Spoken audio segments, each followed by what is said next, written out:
आज रंगपंचमी तुळजाभवानी मंदिरामध्ये रंगपंचमी मोठ्या उत्साहात साजरी केली जाते। देवीला महाअलंकार महावस्त्र परिधान करण्यात आलाय। तसंच देवीचा मुख्य गाभाऱ्यामध्ये कोरडे आणि नैसर्गिक रंग लावून रंगांची उधळण करण्यात आलेली आहे।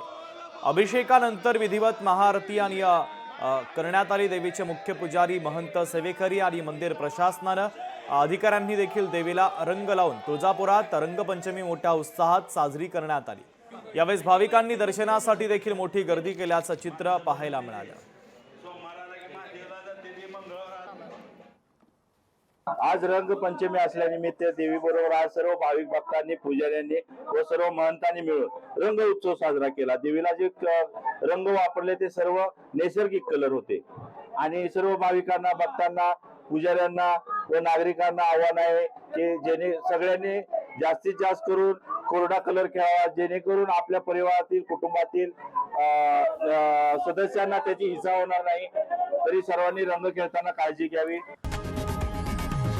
लोकशाही मराठी ऐका, पहा, जागरूक रहा।